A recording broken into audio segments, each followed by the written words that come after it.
Crônicas, capítulo de número 7. Louvado seja o nome do Senhor. Aleluia.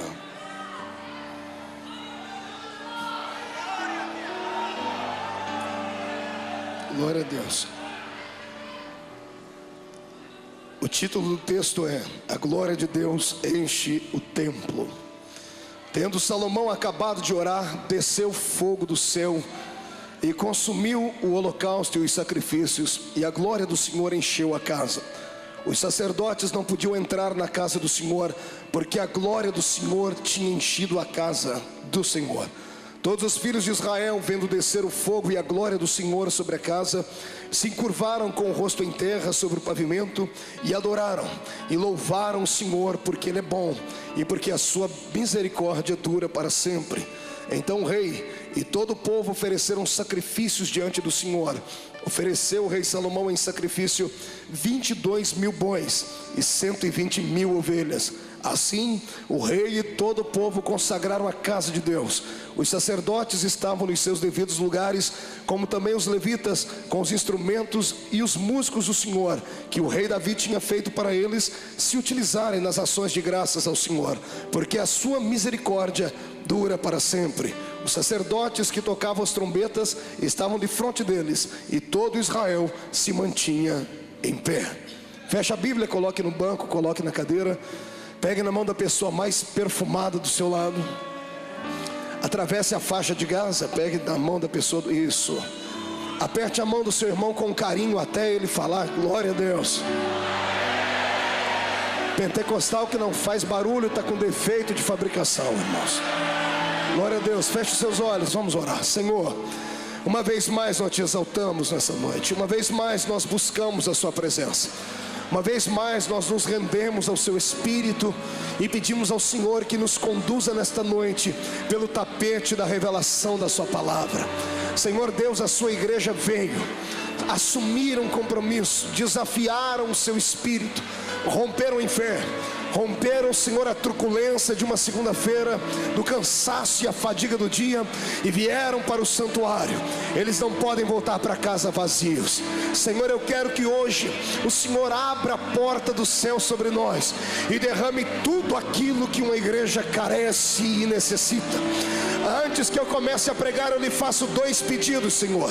O primeiro pedido é que ao redor deste templo, num raio de 5 quilômetros quadrados, onde houver um demônio alojado, que esses demônios comecem a arrumar as suas malas para se mudarem do bairro do Bom Retiro, e por que não dizer da capital paulista, porque se não sumirem, serão queimados pelo poder da glória do Senhor, que vai encher este santuário.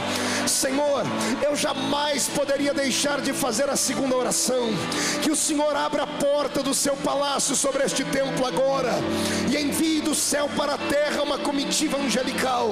Eu quero anjos especiais esta noite, Senhor.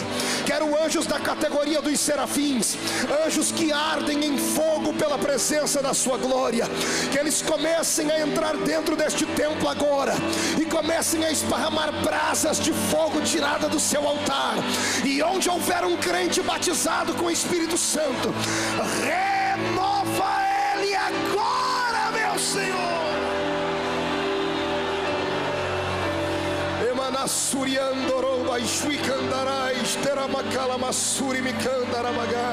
Senhor Deus, eu preciso da sua ajuda, porque tu sabes que o homem, Senhor, depende de ti para tudo. Eu careço nessa noite da sua ajuda mais do que as demais noites. Então me ajuda a conduzir este povo até o seu altar e o seu santuário. É o que eu lhe peço agora em nome de Jesus Cristo, seu Filho amado. Amém e amém. Solte a mão do seu irmão, levante o dedo de profeta para cima comigo. Aponte o dedo no nariz da pessoa que está do seu lado, com carinho e respeito, e diga para ela: hoje ninguém me segura. Diga: porque hoje será uma noite especial. Diga: eu quero a plenitude de Deus. Eu quero tudo aquilo que um pentecostal tem direito. E quem acredita no que acabou de dizer, tem um grito de glória a Deus. Aplauda o Rei Jesus e tome o seu assento glorificando a Ele, porque Ele é bom e porque a sua misericórdia dura para sempre. Glória a Deus. Glória ao nome do Senhor Jesus. Glórias ao Rei dos Reis.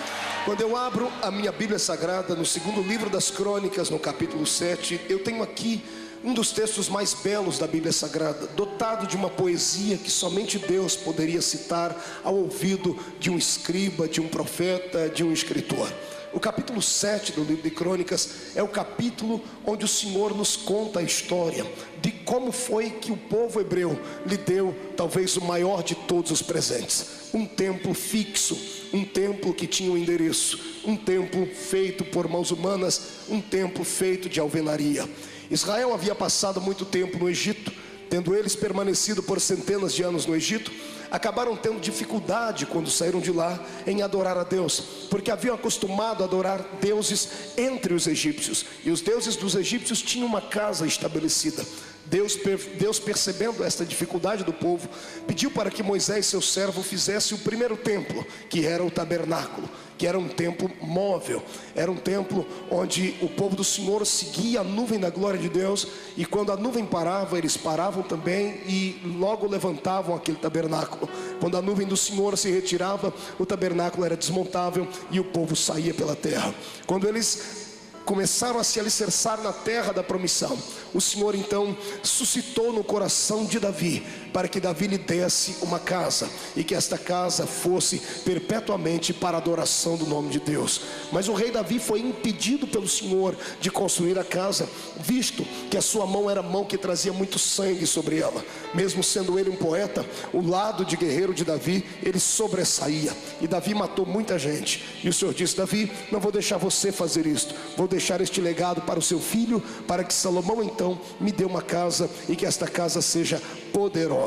Eu quero convidar você agora, com a sua inteligência, com o seu intelecto e o seu lado espiritual, a voltar comigo no tempo, voltar um pouquinho antes desta casa ser alicerçada, porque para chegar aqui no capítulo 7, eu tenho que lhe conduzir por uma das mais belas histórias da Bíblia também, não acerca de Salomão, mas acerca do pai de Salomão, o rei Davi. Só para deixar o seu coração alegre nessa noite, eu vou dar um tema para esta mensagem. O tema é este: quebrando o protocolo. Olhe para o seu irmão e diga para ele: hoje é noite de quebrar o protocolo. Não grite, diga: quebrando o protocolo.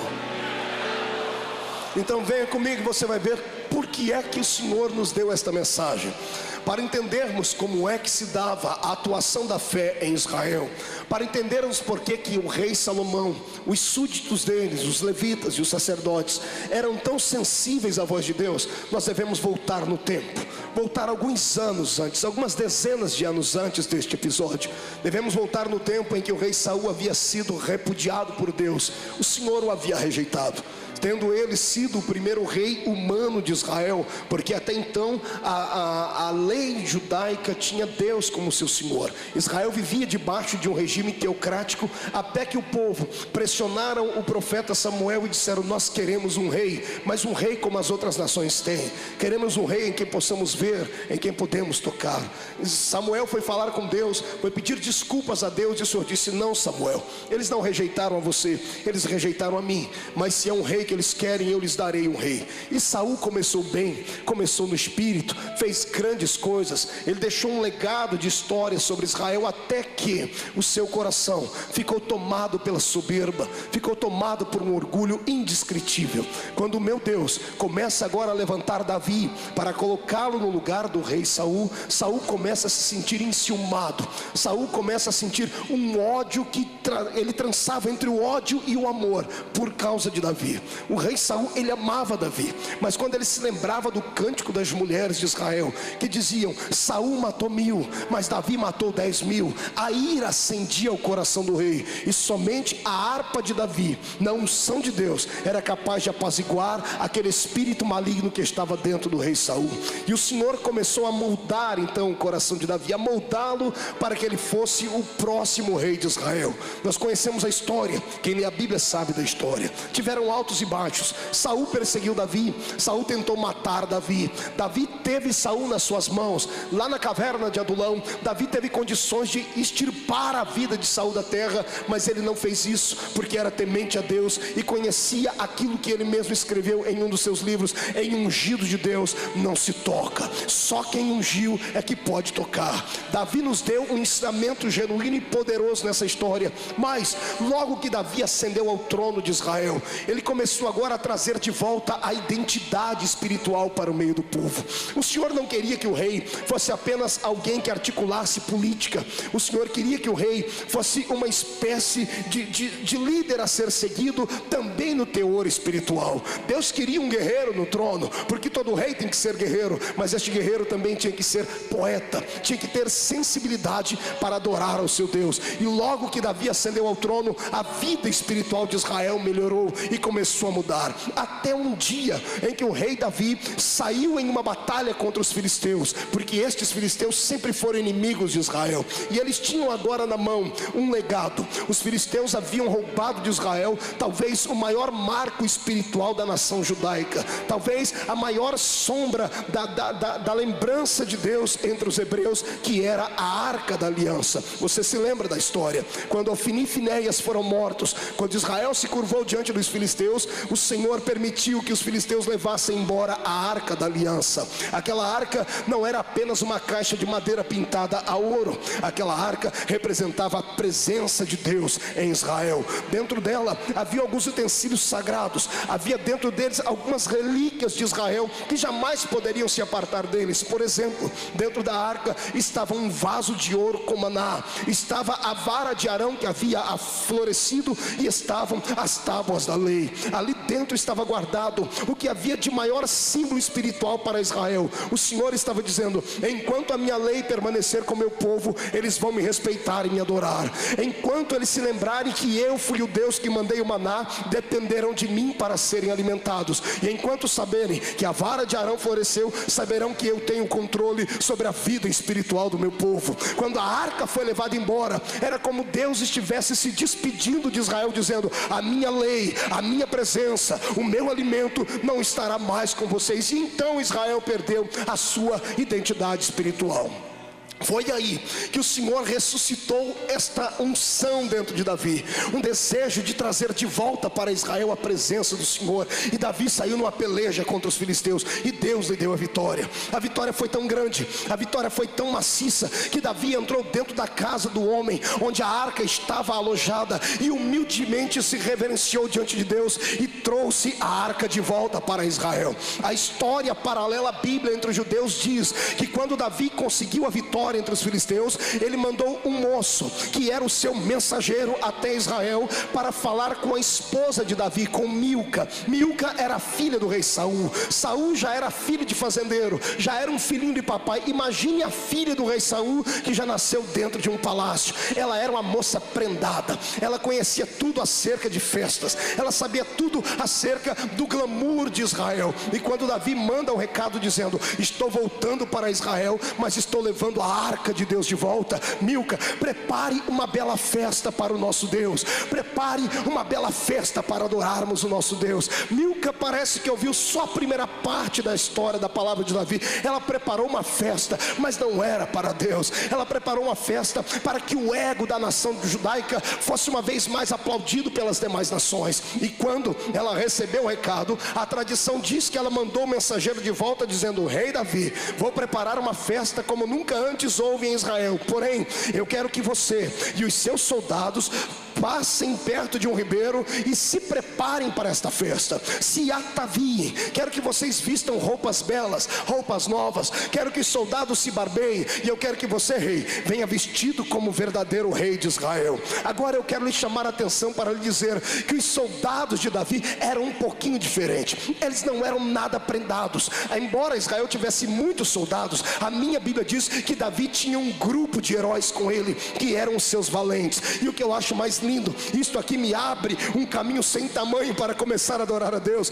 é que os melhores amigos de Davi, os valentes dele, nenhum deles eram prendados na arte da guerra, aprendendo eles em algum tipo de quartel general. Não, nenhum deles fez tiro de guerra. Estes heróis que Davi encontrou, ele os encontrou numa terra amaldiçoada. Eram homens iletrados, eram homens que não sabiam falar direito, eram homens truculentos, eram homens que a sociedade havia rejeitado, eram homens que não podiam entrar dentro da cidade, porque as pessoas tinham medo de tanta truculência. Eu disse que isso aqui abre um caminho sem tamanho para adorar a Deus por causa disso, porque quando Deus quer levantar um exército, Ele não pega aquilo que é perfeitinho. O meu Deus é Deus de desafios. Ele pega aquilo que não é e acaba transformando em coisas boas. Por que é que você acha que você está aqui nessa noite? Por que é que você acha que Jesus lhe salvou? Você acha que Jesus te salvou porque você é bonitinho, parecendo Leonardo DiCaprio? Você acha que Jesus te chamou porque a senhora parece a Barbie? Não, Jesus te chamou porque quando Ele passou pela rua da cidade e te viu, você era tão feio, mas tão feio, que quando olhava no espelho não sabia se estava de frente ou de costa. Você foi o desafio de Deus, e olha, Deus está feliz, porque Ele te trouxe para cá, mudou a sua vida, te lavou no sangue, e hoje você pode adorá-lo. Oh glória! Eu quero que você imagine a cena agora, o rei Davi chegando perto daqueles homens. Davi ainda era sensível porque fazia poemas. Eu quero que você veja Davi agora chegando perto daqueles homens grossos, daqueles homens que só sabiam brigar e dizer: gente, hoje nós vamos ter que tomar um banho. Eu imagino um soldado que já estava meses na batalha, dias inteiros sem tomar banho, dizer: Davi, o nosso cheiro está lhe atrapalhando, rei? Não, é porque nós vamos voltar para casa. E vocês conhecem a minha mulher, né? A minha mulher é uma bênção, é filha de Saul, e ela já mandou um recado que a festa que ela vai dar, todo mundo tem que estar perfumado, todo mundo tem que estar bem vestido. Ela até mandou as minhas roupas reais. Então vamos obedecer a rainha. E os homens vão e se lavam e se barbeiam. E Davi pega esses seus soldados e diz assim: nós vamos entrar em Jerusalém daqui a pouco, mas hoje é uma data solene. Eu quero que cada um de vocês arrume uma maneira certa de entrar. Eu imagino alguém pegando e fazendo uma coreografia com os cavalos. Na frente ia a arca de Deus, puxada por uma carruagem de cavalo, de bois. Atrás vinha o rei, no meio, bem imponente. A coroa chegava a brilhar. De longe era possível ver o reflexo da coroa daquele rei. Do lado direito do rei vinha o primeiro porta-bandeiras. Este porta-bandeiras levantava uma bandeira bem alta, a bandeira do leão da tribo de Judá. O porta-bandeiras que vinha à esquerda vinha com a bandeira um pouquinho mais baixa, e na cara daquela bandeira estava a famigerada cara do deus Dagon, porque era a bandeira dos inimigos. Ela vinha um pouco mais baixa, porque de longe, quando a atalaia enxergava de cima do muro, ele dizia: aí vem o nosso povo, e vem com a vitória, vencemos o inimigo, e a vitória é nossa. Tocava-se a trombeta, e o povo se alegrava. Atrás deles vem então os valentes de Davi, pela primeira vez organizados, pela primeira vez bem vestidos, pela primeira vez bem perfumados. E quando a porta de Jerusalém se abre, lá dentro um espanto só. Milca fez tudo o que o glamour manda. Ela usou toda sorte de etiqueta possível. Ela fez tudo para que o protocolo não fosse quebrado. Soldados que guardavam o templo estavam ali vestidos roupa branca. Sacerdotes estavam com as suas trombetas na mão. Até as crianças estavam bem preparadas. As virgens de Israel prepararam uma coreografia. A banda estava preparada. Quando abriu a porta do palácio, Milca nem desceu. Como alguém que organiza uma festa, ela ficou lá em cima da janela só para olhar e para se deliciar, dizendo: olha como eu sei fazer uma festa bonita. E quando a porta de Israel se abriu e a arca de Deus atravessou por ela, a história diz que os mais velhos, os homens de cabelos brancos, com o seu rosto vencido pelo tempo, quando veem o brilho do sol refletindo sobre o propiciatório da arca, que era a tampa onde estavam os dois querubins, os velhos começaram a ter convulsões de choro, mas eles não pulavam e não se alegravam. Eles se seguraram porque tinha uma etiqueta a ser seguida, tinha um protocolo a caminhar. A rainha de longe dizia assim: calma, se controle, porque é uma festa solene. Gente de toda parte foi convidada, ilustres, governantes, líderes estavam ali para aplaudir a Davi por aquela vitória. Quando a arca atravessa e Davi atravessa junto com ela, Davi olha para as crianças que estavam bonitas, os homens começam a tocar os seus instrumentos, mas Davi percebe a lágrima nos olhos dos mais velhos. E quando Davi percebe que os anciões de Israel estavam entendendo que aquilo não era um amuleto que estava voltando para Israel, não era uma caixa de joias, eles sabiam que quando aquela arca entrou dentro do portão de Jerusalém, era como se Deus dissesse: eu voltei para morar aqui, eu voltei para estar com vocês. Ora Agora se segure, não, melhor, desaperta o cinto, porque eu quero te ver voar. A minha Bíblia diz que quando o rei Davi viu toda essa situação, quando ele viu a arca entrando, ele viu as pessoas cantando, a minha Bíblia diz que Davi instantaneamente fez uma coisa interessante. O rei, que estava usando uma coroa, uma roupa real, parece que ele havia previsto o que ia acontecer e deixou por baixo da roupa real uma estola sacerdotal. A estola sacerdotal quase deixava o ser humano nu. Era apenas um pano branco, de linho branco, que mostrava a pureza e nada de vergonha, porque o sacerdote não tinha nada do que se envergonhar. Quando Davi atravessou a porta de Jerusalém, ele não olhou mais para os homens, nem para os velhos, nem para a arca. Ele olhou para o céu. E quem é que estava chegando lá perto? A nuvem da glória de Deus estava voltando. A carruagem de Deus estava chegando. Sabe o que foi que Davi fez? Na hora, o rei Davi nos deu uma lição. Ele quebrou o protocolo. Davi esqueceu a etiqueta, saltou de cima do cavalo, jogou a coroa para um lado, jogou a roupa real para outro e começou a bailar em volta da arca. E Davi vai dançando para cá e vai dançando para lá. Calma, segura.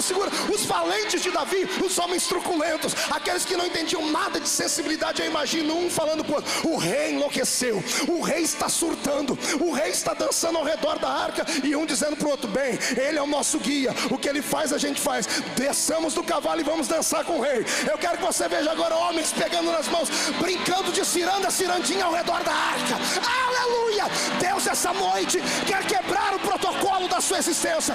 Eu quero nessa noite dizer que esta mensagem não é para crente gelado, esta mensagem não é para crente só veteriano, esta mensagem é para quem teme a Deus e tem coragem de adorá-lo.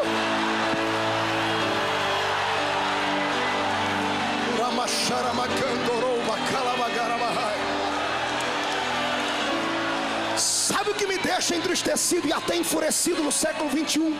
É encontrar um monte de igrejas perfeitinhas, igrejas que parecem um bibelozinho, igreja onde os crentes chegam parecendo um grupo de pavões reunidos. Eles gostam de glamour, gostam de festa, principalmente quando alguém, ao invés de dizer só o nome, diz que é doutor fulano de tal, diz que é o empresário fulano de tal. São empresas bem perfeitinhas, são empresas que são, olha o que eu disse aqui, eu disse que nem são igrejas, são empresas, porque parecem empresas. Tudo tem que ser no devido lugar. Tem até uma placa silêncio. Isso aqui é um lugar solene. Eu quero dizer uma coisa para você: eu cansei de ficar em silêncio diante de Satanás quando eu não era crente. O único que fazia barulho era o infeliz do cão, porque ele tripudiava em cima da minha vida.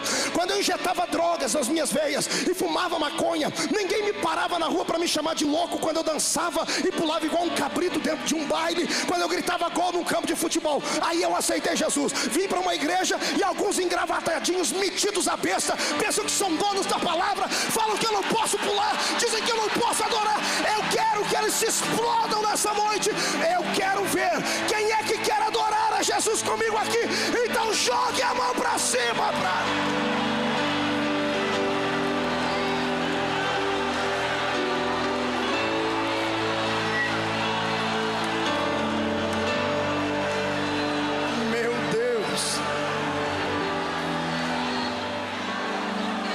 Olha para essa irmã bonita, com esses olhos pintados, está com o rosto parecendo que passou a massa plástica na cara. Diga para ela: se quebrar a maquiagem, tem banheiro ali fora, mas não deixa de adorar. Sai do chão para glorificar. Aleluia. Ei, se um rei, eu não estou falando de um Zé Miguel da vida, eu não estou falando de alguém que só porque é gerente de uma empresa, eu não estou falando daquele que só porque é um artista que fez o filme. Na realidade ele fez o filme, mas ele é irmão, primo do vizinho, do carteiro, do irmão que abriu a porta do carro para descer a atriz lá de Hollywood. Não, eu não estou falando de gente pequenina. Quem quebrou o protocolo foi um rei, estadista, monarca. Se o rei pode, por que é que nós não podemos adorar a Deus? Aprenda com Davi hoje e saia desse marasmo em que você está. Eu já contei aqui uma vez, e quem sabe hoje alguém veio para ouvir de novo. A minha esposa, a irmã Edileuza, a doutora Edileuza, estudante de direito, uma moça muito equilibrada, muito bonita, uma moça criada dentro da igreja, cheia de protocolos, cheia de etiquetas. Uma vez eu falei para ela: filha, vamos comigo orar no monte. Ela olhou para mim e disse assim: eu orar no monte com você? Eu não sou doida, tem igreja para orar. Isto é ilógico, isto é irracional. Você é um homem preparado, Marco. Por que você vai fazer lá no meio do mato, se sujar toda, os pernilongos te morder, as formigas subir em cima do seu pé, você tropeçar e cair dentro de buraco? Larga a mão disso. Eu falei: bom, então você me deixa aí. Ela falou: vai, você é louco mesmo. E eu fui para o monte orar. Isso uma vez deu um nó na minha cabeça, porque eu falei: Jesus, será que isso é questão de personalidade mesmo? Porque ela disse para mim: você é expansivo, você é sanguíneo, você gosta dessa coisa. Eu não, meu espírito é mais pacato, eu sou mais fleumática, eu não preciso de nada disso. Amados, eu aprendi uma lição com Deus tremenda na vida da minha esposa. Isto foi 1 ano, 2 anos, eu tenho 12 anos de casado. Isso aconteceu há 3 anos atrás. Há 3 anos atrás, quando isso aconteceu, olha que coisa linda. Eu estava me preparando para ir para o monte. A irmã de Leusa chegou em mim e falou assim: para onde você vai? Eu falei: eu vou lá para o monte. Ela olhou e disse assim: cabe eu também? Posso ir junto? Eu olhei para ela e falei: o que você vai fazer lá? Eu falei assim: eu estou precisando. Eu falei: ué, mas você disse que não gostava. Ela falou: não discute comigo, eu estou querendo ir, posso ir? Ela dentro do carro, eu dando gargalhada por dentro, disse: Jesus de Nazaré. Mas isso não é questão de personalidade. Ali o Senhor disse: não, filho, isso não é questão de personalidade, é questão de necessidade. Sabe por que os crentes que você conhece não pulam, não gritam, não se descabelam, não fazem esse barulho aqui dentro? É porque estão com a vida ganha. Mas deixa eles passar pelo vale para você ver. Deixa eles passar pelo vale. Amado, você vai ver a senhora poderosa se jogar no chão, orar, rolar no chão, pedir, porque nós só buscamos a Deus de fato quando carecemos dele. A minha esposa estava passando por uma crise espiritual muito grande, uma crise existencial, e chegamos no monte. Quem aqui já foi em monte? Deixa eu ver. Essa aí é a turma que acompanha o pastor Marco, é tudo doido. Você sabe que quem vai orar no monte, todo mundo tem a sua árvorezinha particular. Eu tenho a minha lá. Quando a minha árvore escuta o barulho do meu carro, ela já começa a tremer, porque ela sabe que o negócio está sério. Eu só vou para lá quando a coisa está apertada. Eu cheguei no monte, levei a minha esposa e disse: eu vou te apresentar uma árvorezinha nova, porque cada um de nós tem uma, essa aqui vai ser a sua. Ela disse: para que eu preciso disso? Eu falei: não, é só para a gente ter um ponto de apoio, para a gente não se perder aqui no meio da mata. Você fica aqui orando e tudo bem. Cada um escolheu um cantinho para orar. E nós estamos, você já viu crente que ora em monte como é que é, né, irmão? Ele já entra a 500 graus de unção dentro do mar. Ele já vai na graça. Ele não vai lá para buscar, ele já vai lá para derramar tudo aquilo que ele queria. E de repente eu ouço um grito daqui, ouço um grito dali, tentando ouvir a voz. A minha esposa disse: pô, eu não posso esperar tanto milagre assim. Ela já vê, já é uma coisa, não é de gritar, não é de pular. Irmãos, de repente eu comecei a ouvir um gemido diferente. E de repente esse gemido começou a sair uma vozinha e falou assim: tá bom, Jesus, é isso que o Senhor quer, não é? O Senhor fez eu passar por tudo isso para me trazer aqui, então tá bom, é isso que o Senhor quer, o Senhor vai ouvir. Irmão, essa mulher começou a gritar, mas ela começou a gritar tanto que ela tomou a voz de todo mundo. Eu olhei e falei: não é minha mulher aquela ali. De repente, irmão, Jeová escutou ela lá do céu, derramou uma unção sobre ela tão grande que ela ficou de pé e começou a profetizar. E eu fugi pro meio da mata. Eu aqui não sou bobo de ficar de frente da minha mulher profetizando, irmão. Ela me conhece, ela sabe como eu sou. De repente, além de profetizar, ela começou a marchar. Irmão do céu, eu nunca vi um negócio daquele. Jesus pegou ela do jeito que ele vai pegar você hoje aqui. De repente ela tibum no chão, desmaiou, pensava eu. Ela foi arrebatada. Eu cheguei perto dela, catuquei ela estava lá, não conseguiu se mexer mais. Eu falei para os irmãos: olha, eu acho que eu já estou indo, porque a minha bênção eu já levei. Coloquei ela dentro do carro, desmaiada. Quando ela chegou em casa, eu deitei ela na cama. Ela acordou no outro dia. Quando ela acordou, a primeira coisa que ela fez foi abrir o olho e dar uma rajada de língua estranha. Eu acho que Satanás está correndo até hoje daquele grito. Sabe por quê? Porque quando a situação aperta, o ser humano tem que descer do salto. Eu quero que você esqueça que é doutor, que é médico, que é político, que é empresário, que é universitário. Aqui nessa noite só existe servo. E servo que quer um milagre, por favor, deixa Deus te tomar.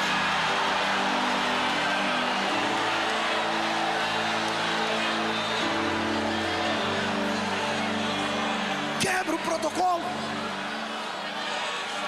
Davi quebrou o protocolo. E que coisa linda. Todo Israel seguiu atrás de Davi dançando. A única pessoa que não desceu lá para adorar a Deus com ele foi a mulher que organizou a festa, a Milca.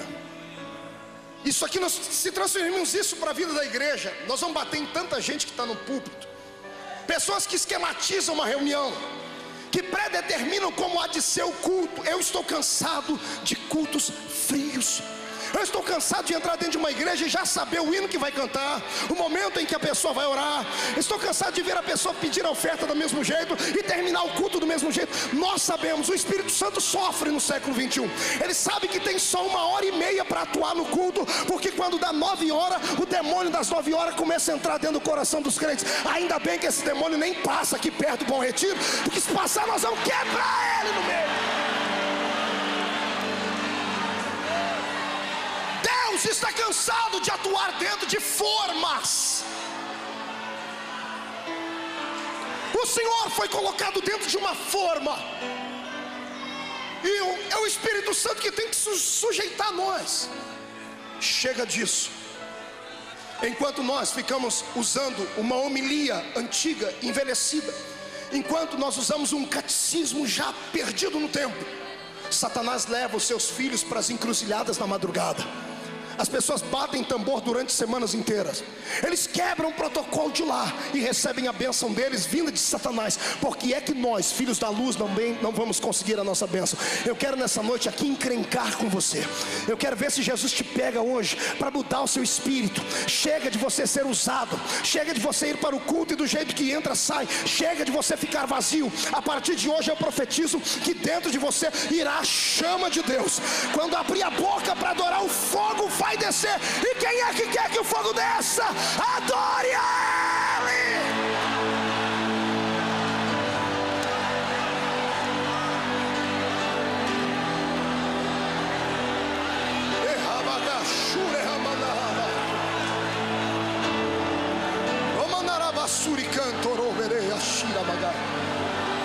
Olhe para cá,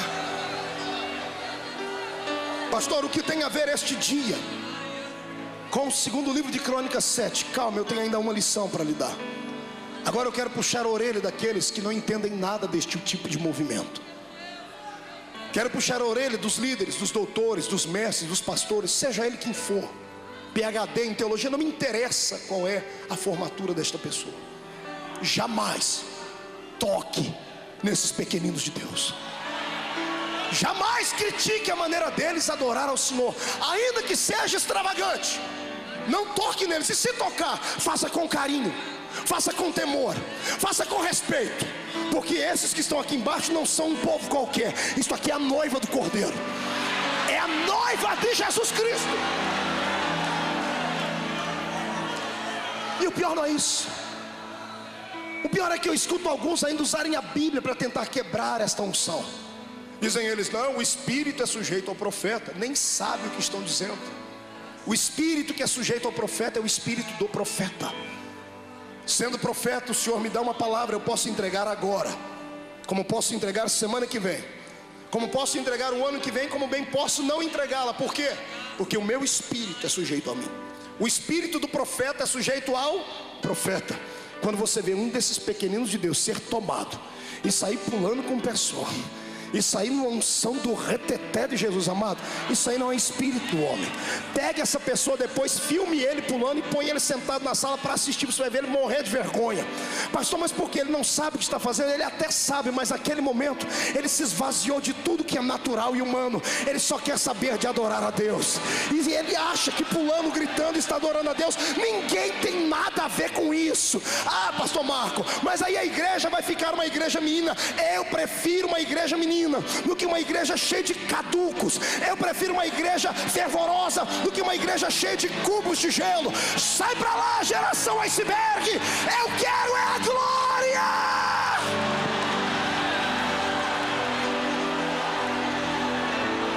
Cuidado.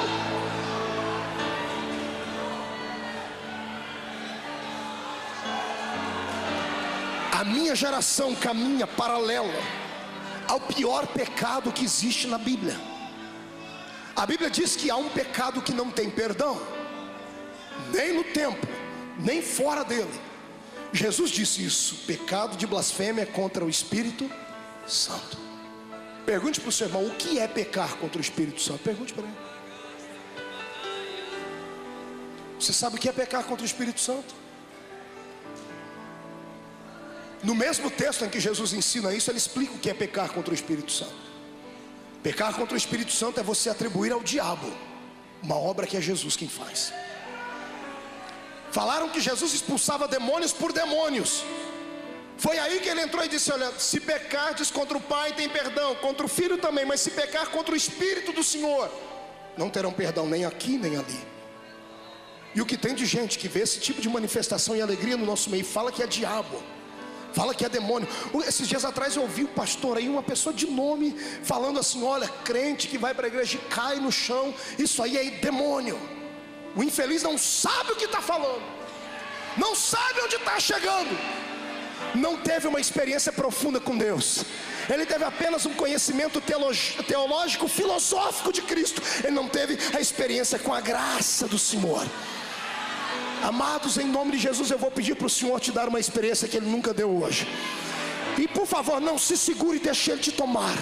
Deixa Jesus te inundar, pegar cada célula do seu corpo e incendiar ela com esta unção de Deus. Você vai ver que o seu dia depois de amanhã será muito melhor do que esses dias atrás. Eu profetizo que você sairá daqui de mãos dadas com o Espírito Santo. E digo mais, não vai voltar para casa andando mais, vai voltar voando nas asas da revelação do Senhor. Quem quer isso aí, adora Ele. A única pessoa que não gostou dessa história foi a mulher que havia estabelecido os protocolos e as etiquetas, Milca. Na frente de todo mundo, Davi não fez nada com ela. Mas quando ele entrou dentro do palácio, você vai ler isso no segundo livro de Samuel, do capítulo 6, do verso 12, na sequência, leia na sua casa. A minha Bíblia diz que Davi chamou Milca, ou melhor, ela chamou Davi e disse assim para ele: que vergonha ver o Senhor quase nu perto dos seus súditos. Davi olhou para ela e disse assim: você não entende nada de adoração a Deus, você não entende nada de dar a Deus a alegria que Ele tem dado a nós. Milca, o Senhor esteve fora de Israel, hoje Ele voltou para Israel. Eu só fiz adorá-lo, você deveria ter feito isso também. Sabe qual era o problema de Milca? É que ela olhava todo mundo de cima para baixo. Maldito seja o homem e mulher de Deus que dentro do corpo de Cristo julga as pessoas de cima para baixo, só porque tem nomenclatura, só porque tem algumas etiquetas no seu braço, só porque tem algumas marcas patentes nos seus braços, só porque é pastor, presidente, querubim, apóstolo, só porque é semideus. Olha para os pequenos e sente nojo deles. Quem sente nojo de um filho do Senhor não merece ser irmão meu. Pedro estava lá em Israel no dia em que o Espírito do Senhor desceu. Pedro estava se alegrando, orando em línguas, quando ele escutou alguém dizer: esse povo está tudo bêbado. Pedro entrou na briga e disse: aqui não tem ninguém bêbado. O que vocês estão vendo aqui é a manifestação do que está escrito na palavra do Senhor: nos últimos dias derramarei do meu Espírito sobre toda a carne. Então eu quero nessa noite que você saia embriagado aqui do Espírito, amado. Perca o rumo da sua casa, mas encontre o caminho da adoração a Deus.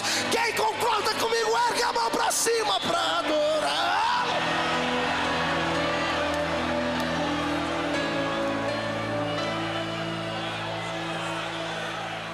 Tristemente eu digo isso. A Bíblia diz que Milca ficou estéril e nunca gerou filhos. Nunca. Levante a mão direita, coloque nas costas do seu irmão, faz um carinho nele e diga assim para ele: cuidado para não ficar estéril.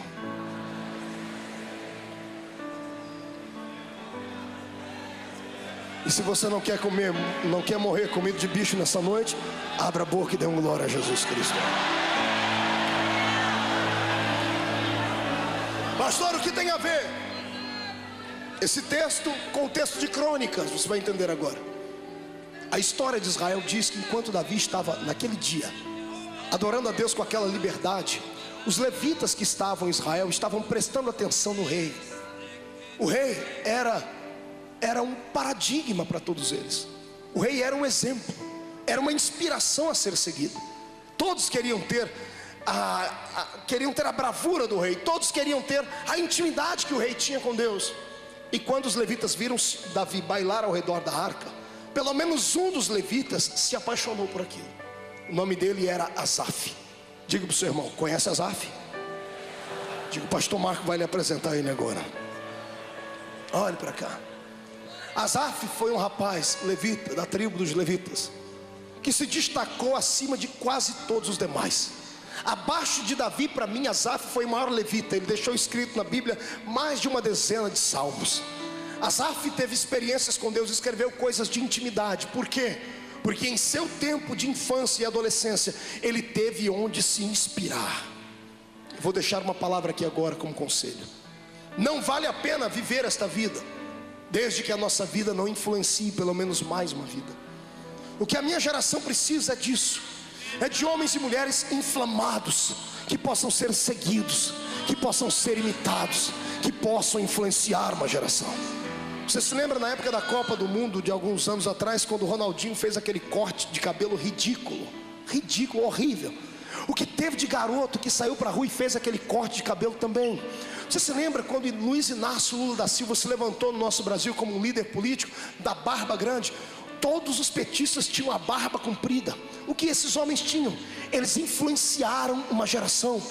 Eles influenciaram aqueles que estavam vindo, porque o ser humano precisa de um líder a ser seguido. O problema da minha geração é esse, é que os líderes que se destacam são líderes que têm poder do intelecto, têm poder político, mas falta poder espiritual, falta poder de unção. Uma vez entraram no meu site na internet e disseram assim: pastor, por que o senhor se inspirou num pastor americano e não em um brasileiro? Eu disse: não que os brasileiros não tenham o seu quilate, mas eu encontrei na figura de um pastor americano uma unção e uma intimidade com Deus que eu jamais havia visto, e me influenciei através da vida dele, e louvo a Deus por isso. O que eu quero é que você se inspire naquilo que é bom. Eu gostaria que hoje você ousasse a se inspirar num homem, numa mulher pentecostal de verdade. Eu gostaria que hoje você ousasse a sair dessa vida natural e tocasse o sobrenatural com Deus. Eu gostaria que hoje, pelo menos hoje, você quebrasse o protocolo na sua casa. Ao invés de chegar em casa, ir assistir novelas, assistir alguma coisa, um filme, fechasse a televisão, deixasse desligado, pegasse a Bíblia Sagrada, chamasse a sua família, refizesse o altar da sua casa e dissesse: vamos voltar a buscar a Deus de uma maneira diferente. Eu gostaria de ver você esta madrugada toda deixar de dormir, passar 2, 3 horas de joelho falando com o Espírito Santo, perguntando a Ele se o que eu estou pregando aqui é verdade ou não. Ele vai te dizer se é verdade ou não. Eu gostaria que antes que a alva do dia amanhecesse, você estivesse tão inundado por Deus, que amanhã, quando você saísse pelas ruas da cidade, a sua sombra, quando tocasse o enfermo, poria o enfermo de pé, porque a presença de Deus seguirá a tua vida.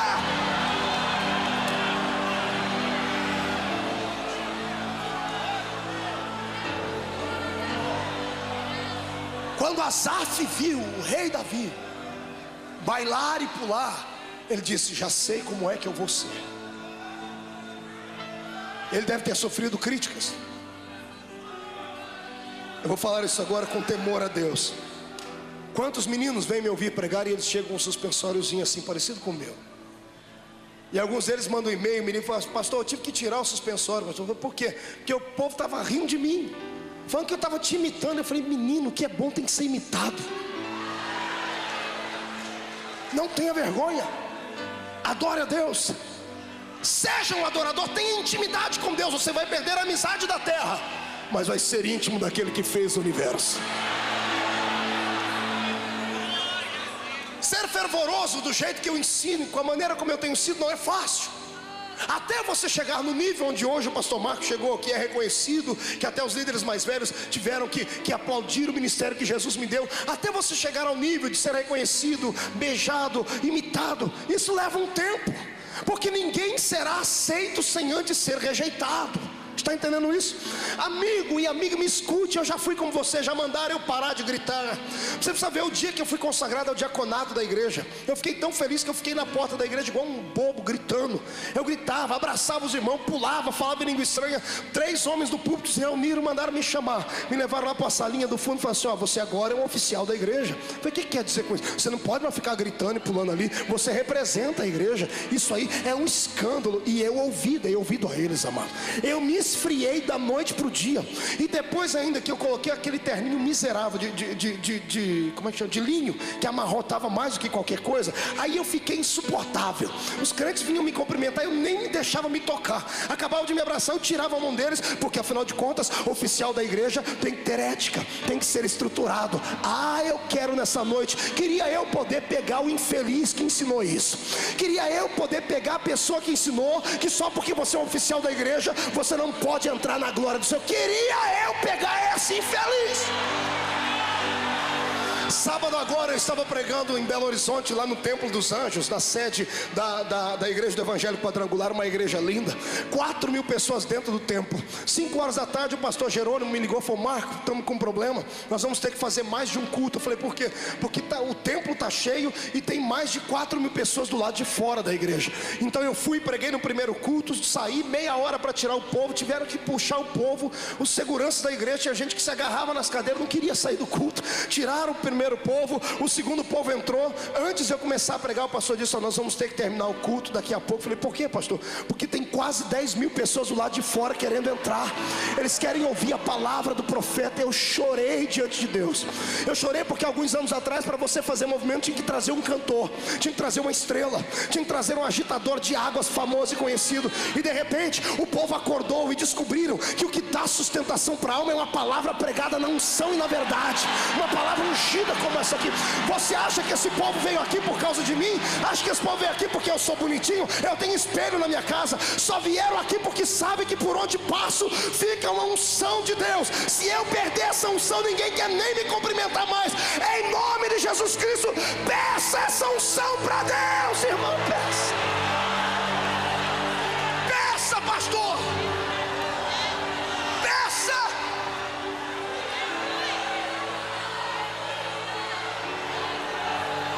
No último culto lá em Belo Horizonte, no púlpito tinha quase 100 pastores. E embaixo os oficiais da igreja, todos uniformizados, uns 200, contendo a multidão. Veio uma unção de Deus tão grande sobre nós que nenhum deles ficou de pé. Caíram todos os oficiais aqui. Quando eu assustei, virei para trás para falar, estava todo mundo aqui caído no chão também. A glória do Senhor, quando vem, irmãos, ela vem na essência, ela vem no poder, ela vem forte. Quando a unção de Deus vem, ela não vem fragmentada. Quando Deus encontra corações abertos, Ele manda a sua unção maciça e pesada. Pessoas aqui hoje serão tão impactadas com Deus que eu não sei como vão voltar para casa. Eu quero aqui hoje, Jeová abra uma cachoeira de azeite dentro dessa igreja e faça você nadar nela. Mas para isso tem que desejar, tem que querer. Pastor Marco, por que isso não acontece na minha igreja? Por que a maioria dos pregadores que eu escuto, eles são até mais inteligentes, têm mensagens muito mais profundas do que a sua, mas eu não sinto isso que sinto quando o senhor prega? Eu vou lhe dizer o porquê. É porque existem protocolos que precisam ser quebrados. O Espírito do Senhor não é o diabo. Se o diabo quisesse entrar dentro de uma igreja, ou dentro do coração de uma pessoa, ou em qualquer lugar do mundo, ele não pede licença. Ele mete o pé na porta e entra, porque ele é um atrevido, ele é deselegante. O Espírito do Senhor não, ele é um cavalheiro. O Espírito do Senhor tem a sua ética pessoal. Ele não entra na vida de ninguém sem que a pessoa não peça. Mas depois que a pessoa pediu, aí é ele que não quer sair mais. O caminho que eu estou te conduzindo hoje é um caminho só de ida, está ouvindo? É arriscado você seguir aqui o que eu estou pregando, porque lá na sua igreja vão te chamar de louco, desequilibrado, vão tirar o seu cargo, vão dizer que você é barulhento demais, vão te chamar de maluco, de esquizofrênico. Só que daqui a alguns anos, essas mesmas pessoas vão ter que olhar para você e dizer assim: por que eu não te acompanhei? Por que eu não te segui? Quando verem a sua cara na televisão pregando, quando verem os seus CDs esparramados nas cidades, quando verem o que Jesus fez na sua vida, então eu te convido, tenha coragem nessa noite. Esse poder não é para frouxo, esse poder não é para gente covarde, esse poder é para quem tem coragem. Quem tem coragem, vem comigo, vem.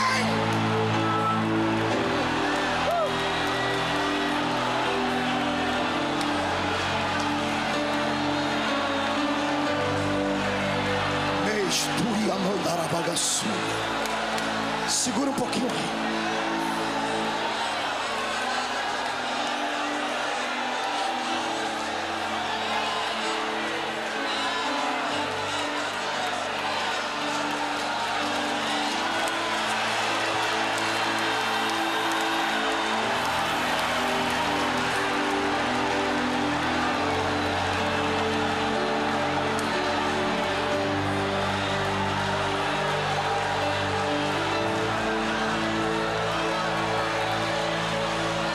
Feche seus olhos. Senhor Deus, eu abro um parênteses aqui, Pai, para que o Senhor fale melhor ao coração dos seus filhos o que significa essa unção, essa presença. Senhor, pegue esses crentes que já são cheios e nessa noite faz transbordar. Os que falam em línguas, Senhor, que eles extravasem agora orando em línguas. Aqueles que nunca falaram em línguas, que comecem a gritar pedindo essas línguas. Aqueles que têm intimidade contigo, que saltem, que pulem, que gritem, que deixem o Senhor tomar. Mas neste momento, Jesus, mostra o que é um culto pentecostal. Enche esse lugar agora.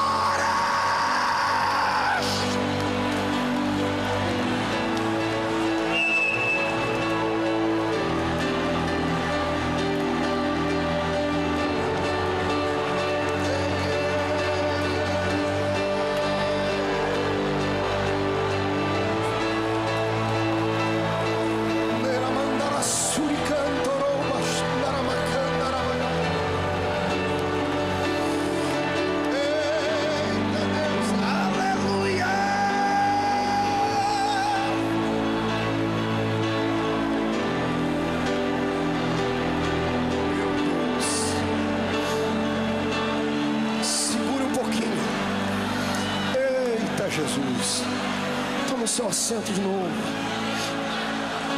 Ei, irmão, não se assuste. Eu sei que é desconfortável para quem não está acostumado. Eu sei que parece loucura. Eu já estive onde você está, mas tenha paciência. Pelo menos agora tira o pé do freio. Entrega a direção da sua vida na mão do Espírito. Pede para Ele a confirmação. Deixa o Espírito Santo soprar sobre você. Deixa Ele te encher. Deixa Ele, irmão, deixa Ele, deixa Ele, deixa Ele. Deixa andar a suricandoroba. Eita Deus.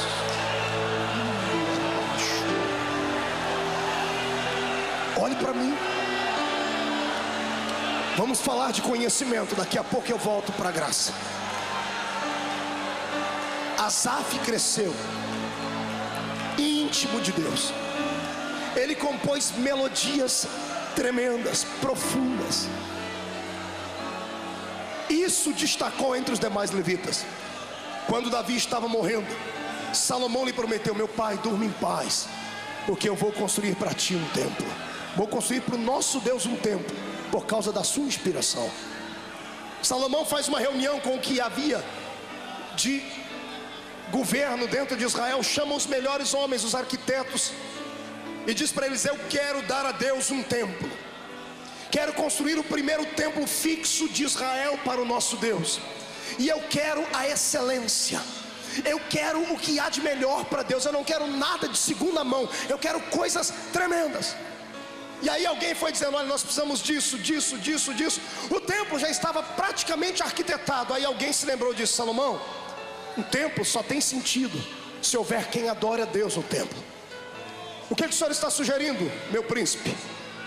E a pessoa disse: nós precisamos dar uma música, precisamos compor uma melodia para Deus no dia da inauguração do templo. Então Salomão grita: eu quero o melhor músico de Israel. Quem é o melhor? E alguém diz: Davi, Salomão, nós temos um problema. O melhor músico de Israel, o maior compositor de Israel, não pode mais compor pela lei. Por que não? Porque a vida de um sacerdote, o seu ministério terminava aos 50 anos. Quando ele alcançava a idade de 50 anos, ele não podia mais atuar. E aí chegaram em Davi e disse: Davi, tem um homem aí que aprendeu com o seu pai. Ele se inspirou na unção do seu pai. Ele escreveu coisas belas, mas ele já passou da idade. Ele tem quase 60 anos. Pela lei ele não pode mais atuar. Eu imagino Salomão olhando para ele e diz assim: ele é o melhor. Tem alguém que chega aos pés dele, eu imagino a pessoa dizendo: o que se parece com ele fica 80% bem longe dele. Se o senhor quiser, nós vamos chamar essa outra pessoa agora. Salomão diz: não, para Deus tem que ser o melhor. Mas ele tem já quase 60 anos de idade, Salomão. Não me interessa, vamos quebrar o protocolo. Se é para Deus, eu quebro o protocolo hoje. Chame ele.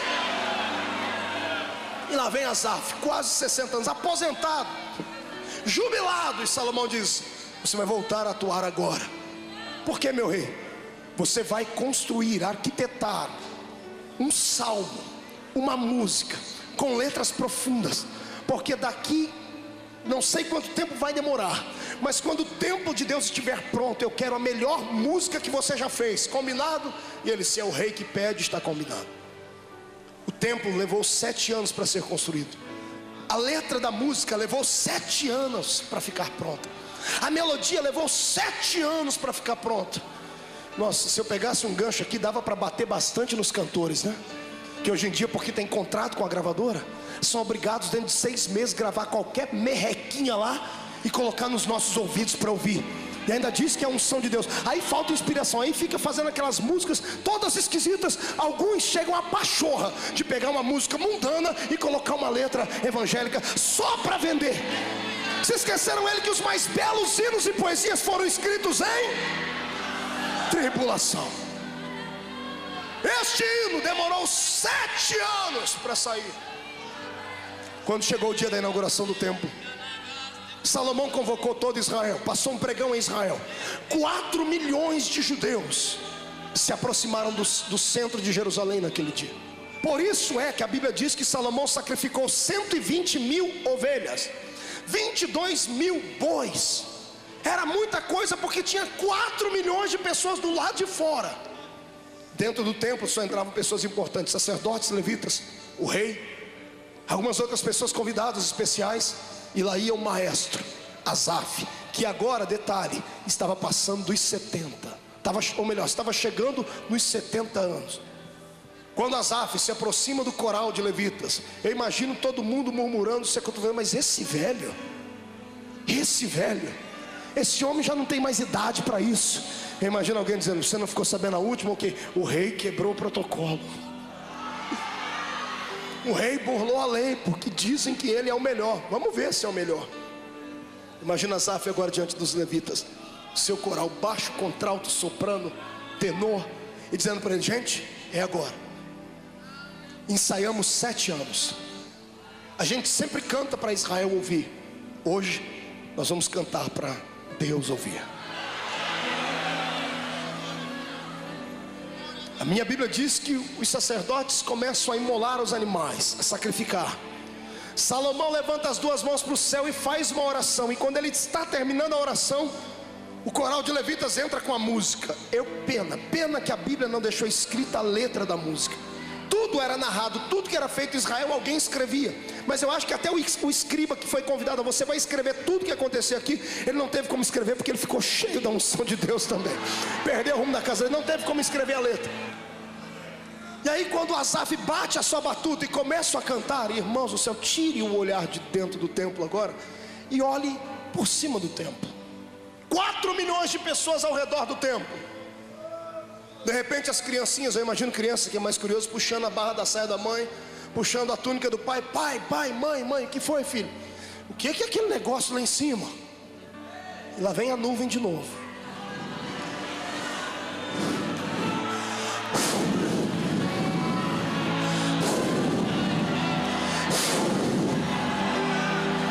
A mãe olha para cima e diz assim: filho, é o convidado especial. O pai diz: este templo é um presente de Salomão para Deus. Deus veio receber o presente pessoalmente. Aquela nuvem chama-se Shekinah, a nuvem da glória de Deus. Agora escute, quem conhece a Bíblia sabe o que eu estou falando. Deus usava essa nuvem como uma carruagem. Todas as vezes que ele vinha falar com o povo, ele vinha em cima da nuvem. Eu perguntei a Deus por que ele vinha nessa nuvem. O Senhor disse para mim que a nuvem era uma espécie de filtro. que impedia o povo de ver a glória do Senhor como ela era de fato, porque era perigoso as pessoas morrerem. Então Deus vinha em cima da nuvem, e quando ele estava feliz, ele soltava relâmpagos e trovões, e o povo dizia: Deus recebeu o louvor, o sacrifício e coisas mais. Até este dia, Deus havia saído da nuvem só uma vez. Faça assim, o número 1, aponte no nariz do seu irmão, diga: Deus saiu da nuvem só uma vez até então. Pergunte para mim quando. Não ouvi? Eu quero ouvir melhor. Quando um outro homem que tinha intimidade com Deus fez birra, bateu o pé e disse: eu só desço dessa montanha quando eu te ver. Eu só saio daqui quando eu ver a sua glória como ela é. E o Senhor diz: mas Moisés, quem vê a minha glória morre. Só se vira, dá um jeito, eu tenho crédito no céu. Eu tenho feito por onde, então eu mereço, eu quero ver. Eu imagino Moisés com uma criança birrando, batendo o pé. Eu quero. E a minha Bíblia diz que quem bate acaba vendo a porta se abrir. Chegou uma hora, Deus disse: tá bom, eu vou descer da nuvem, mas olha, você vai ter que me ver de costa. Não interessa, eu vendo é o que tá bom. Moisés se escondeu numa penha, Deus colocou a mão atrás na frente do rosto dele. Quando Deus passou e tirou a mão, Moisés viu Deus de costa. A minha Bíblia diz que ele desceu do monte. As pessoas tinham que tapar os olhos de tanto que ele brilhava. Quem vê a glória de Deus fica parecendo com o Senhor. Crente muito pentecostal vê que ele não é dessa terra, ele é meio maluco. Já viu que crente cheio do Espírito Santo ele não conversa igual as outras pessoas? Ele é diferente, porque quando a glória de Deus impregna o ambiente, nós deixamos de ser naturais.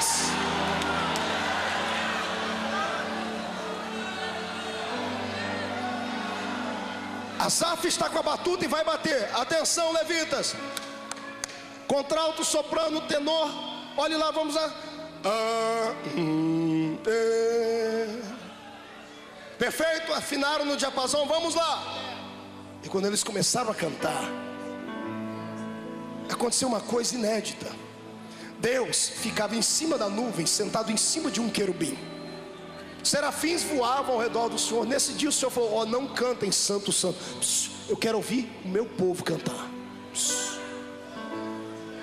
A melodia foi tão linda, a música foi tão profunda, que eu imagino Deus fechando os olhos e aspirando aquele louvor assim.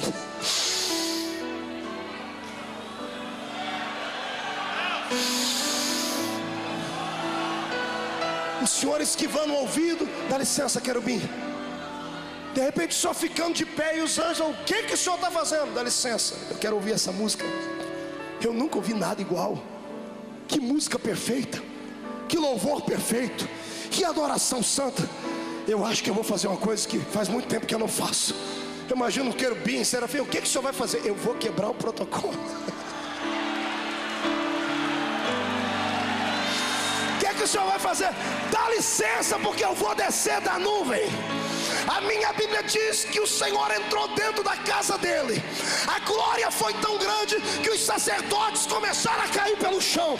Os levitas não conseguiram terminar a música. A glória de Deus impregnou aquele santuário, porque Deus desceu da nuvem.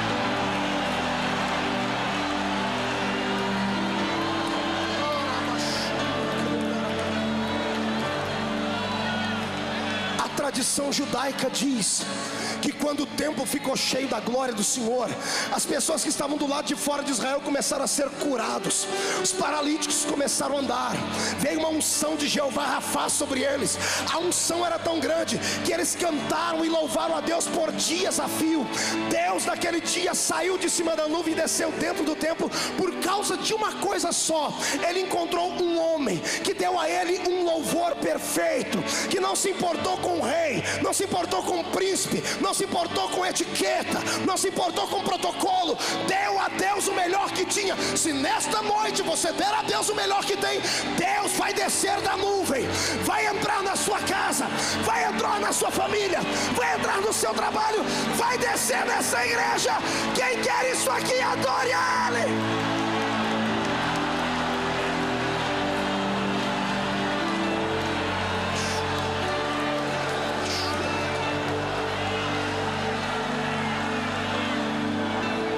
Tira Deus da nuvem, irmão.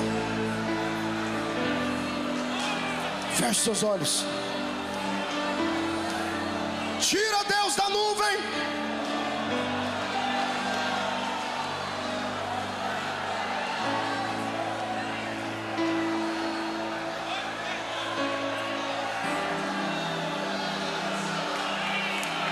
Se você quebrar o protocolo, Deus vai quebrar o dele. É uma coisa pela outra. Se você quer que Ele faça algo que Ele nunca fez na sua vida, faça nessa noite algo que você também nunca fez para Ele. Não olha para quem está à tua esquerda, à sua direita. Faça como esses que já estão de pé, como esses que estão de joelhos, se jogando no chão.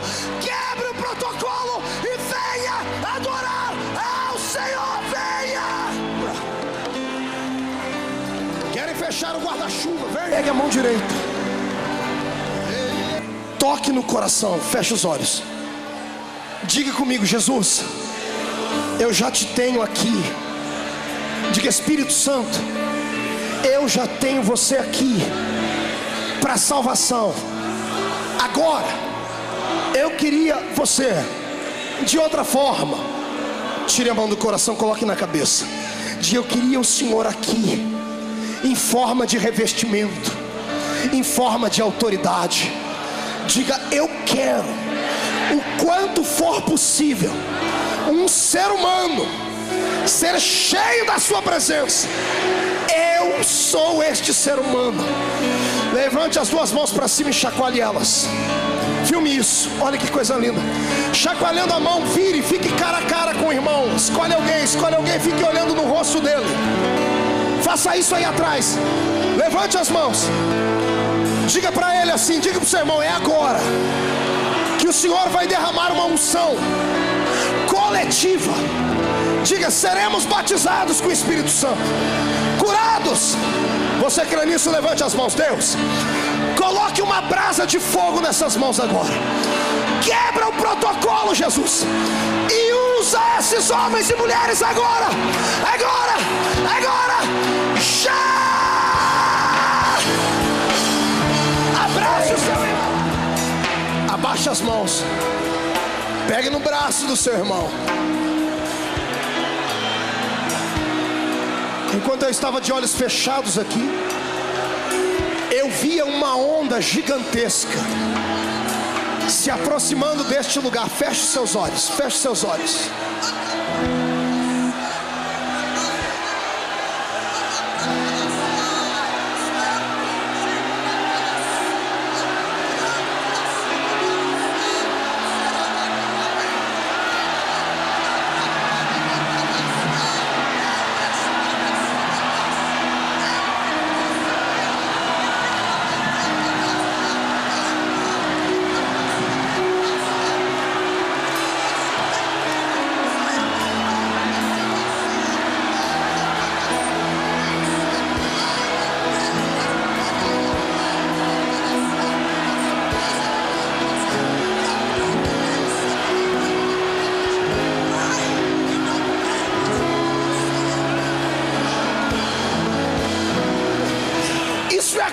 De Deus, é unção.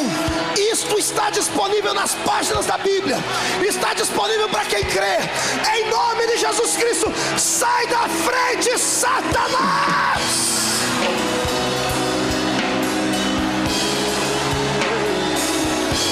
Meu Deus, quem pode levantar a mão direita, levante. Pastor, para que toda essa coreografia? Não basta pregarmos, temos que aplicar a fé. Abra a mão direita.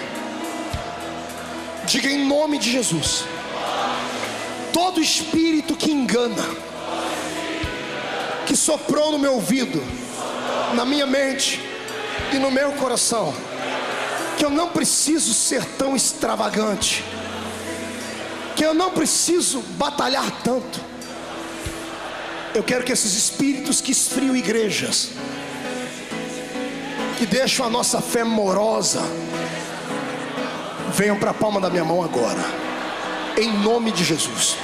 Feche a sua mão, segure aí. Você vai quebrar o protocolo agora. Lucas 10:19: eu vos dei poder para pisar sobre serpentes e escorpiões. Não se assuste, a partir de amanhã você vai se pegar com desejo de falar em línguas andando nas ruas. sua casa vai ficar tão cheia da glória de Deus que os seus vizinhos vão chegar perto para saber o que é. A minha cantorovagassúria. Levante a mão lá em cima. Pessoas serão batizadas com o Espírito Santo agora. Quem não fala em línguas ainda, chacoalha a mão assim. Quem não fala em línguas vai falar agora, crê. Fecha os olhos. Ei, a minha cantorovagassúria. Eu quero a chuva de novo.